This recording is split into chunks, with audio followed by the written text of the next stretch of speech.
Hello YouTube! My name is Gauntlet, and today I will analyze the Allied Doctrine in Call of War 1.5. So, we're going to look at their general strengths first. The first strength is their production time.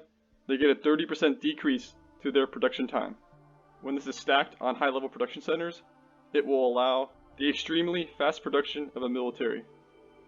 And this will speed up the transition from an industrial economy to a war economy.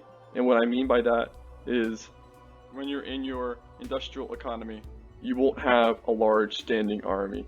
You're going to be building buildings, you're going to be expanding your resource production, and you don't want that many units while you're doing this because having a lot of units will suck resources out of your economy because of the large amount of upkeep your units will require.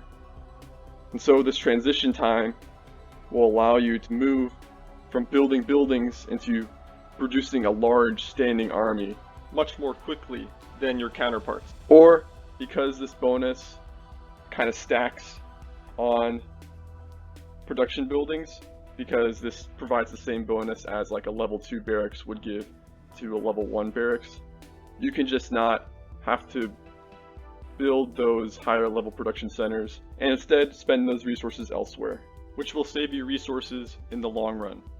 The next strength of the Allies is their faster research time. This allows much quicker reactions to the units your enemies may be producing. For example, let's say an Axis player was building enormous armies of medium tanks and you had yet to research tank destroyers.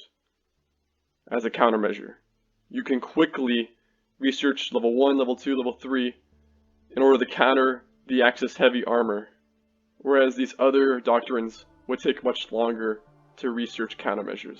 This faster research time also means that if you have plenty of resources, you can out-research your opposing doctrines.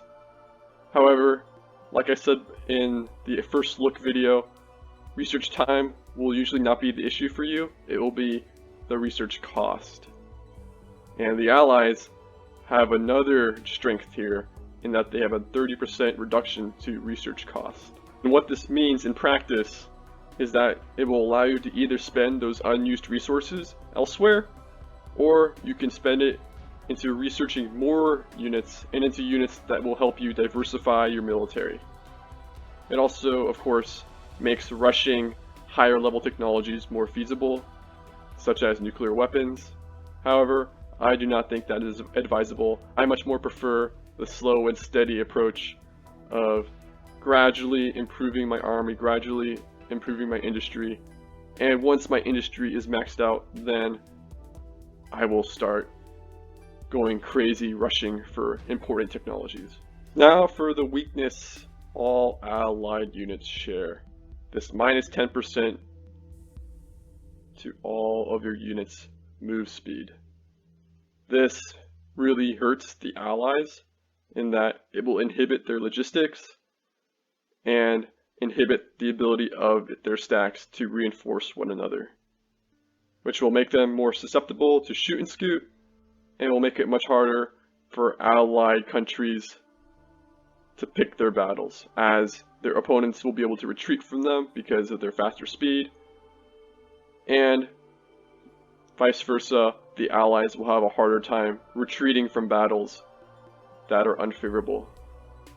So countries like Pan-Asia especially will be able to chase down Allied armies and kill them before they can get to a better defensible position. Now let's move on to the specialties the Allied Doctrine has. First one are their commandos. Commandos get a 15% damage bonus against all unarmored units. They also get a 15% move speed and early availability. This makes commandos one of the best offensive units that the Allied Doctrine has, and they can get it on day 4, which is pretty cool. The major downside, however, is that commandos are very expensive and take much longer to build than their infantry counterparts. Therefore, you will have to greatly prioritize commandos both with time and resources if you decide to use them.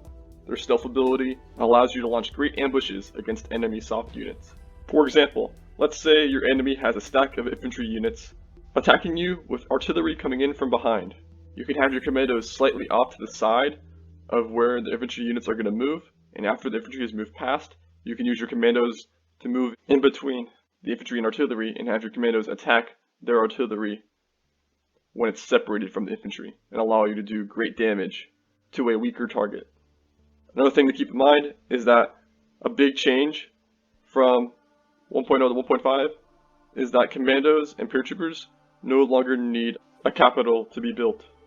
The capital is not a requirement for any unit anymore. For paratroopers, they only get a 15% reduction to their production cost, which does make it more viable to produce in large numbers for the Allied Doctrine. Next up, we have SP Artillery. Allied SP Artillery gets a 15% damage bonus against all heavily armored units. These include medium tanks, heavy tanks, and tank destroyers, which makes this the best offensive unit the Allies have against those types of targets. It also has a 10% bonus to its hit points that will allow this unit to tank more damage against possible counter battery fire and also possible aircraft attack. However, you definitely don't want to be relying on that. It also has earlier availability, which will allow this unit to be a good tool against enemy armor early in the game. Next up, we have a great defensive tool against enemy armor, the Tank Destroyer. The Allied Tank Destroyer gets a 15% bonus to its speed, a 10% reduction to its production cost, and it's available earlier than usual. This is a great tool to counter the light armor the Pan-Asian Doctrine likes to use, and the heavy armor the Axis Doctrine likes to use. The improved speed will allow you to reinforce battles quickly with this unit, which will allow you to repel enemy armored thrusts. And the lower production cost will make this a great trade for the enemy armor it will be fighting. Now for the fan favorite, the Tactical Bomber. The Allied Tactical Bomber gets a 15% damage bonus against lightly armored units, like the armored car, light tank, and enemy planes on the ground. It also has a 15% bonus to its attack range, and it's also available earlier. It is available on day 1 for allied nations, and will provide a great way to slaughter enemy infantry and light armor. And as we all know, unarmored and lightly armored units are the majority of armies in the early game.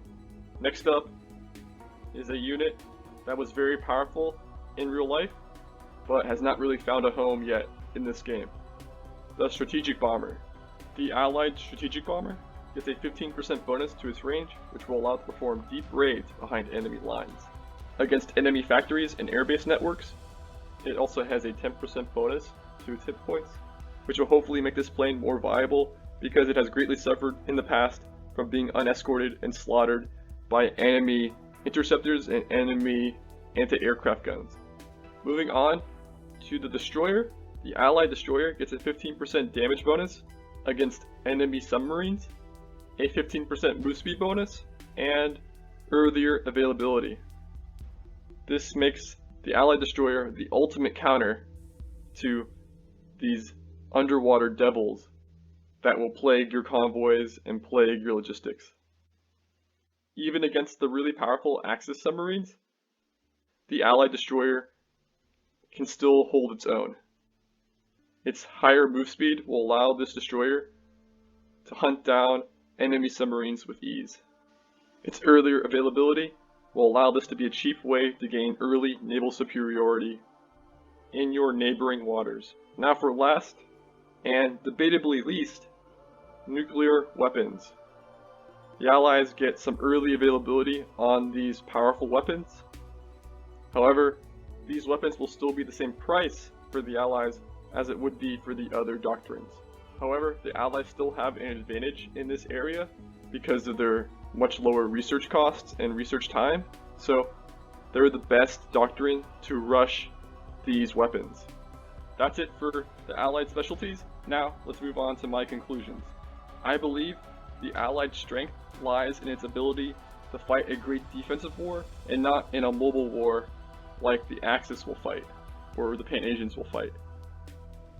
Instead of blitzkrieg, they will have to rely on strong defensive stacks to halt enemy offensives, a superior air force to maintain situational awareness, and allow their tactical bombers and strategic bombers to decimate enemy supply lines and their factories, weakening the enemy over time to the point where their ground units can overwhelm them.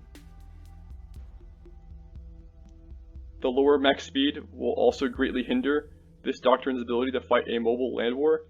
Instead, you will have to rely on the various specialties your units have to achieve a breakthrough. Commandos are a great option, as their stealth will allow you to get close to the enemy and attack weak points without them being the wiser. Paratroopers will also be great at dropping behind enemy lines to disrupt air networks and also to slow down enemy reinforcements from moving through the battlefield. And artillery will be fundamental to wear down the enemy front lines before an attack can begin. And the Allies have the best SP artillery in the game right now. The lower research costs will allow this doctrine to bring diverse militaries to every battlefield. This includes the ability to research a diverse navy. In my opinion, this makes the Allies one of the best doctrines for doing a navy. However, in the early game, you will be at a severe disadvantage, as you won't have the power of the Axis, the speed of the Pan-Asians, or the numbers of the Comintern. Instead, you will have to expand slow and steady, achieve superiority over your enemies through economic, technological, and tactical dominance, not by building more like the Russians, achieving breakthrough after breakthrough like the Axis, or running circles around your enemy like the Japanese. In my opinion, this doctrine will take a lot of practice to master, and I would not recommend it to newer players. That concludes this video. Thank you for watching. Please subscribe, leave a like, and I will see you on the battlefield.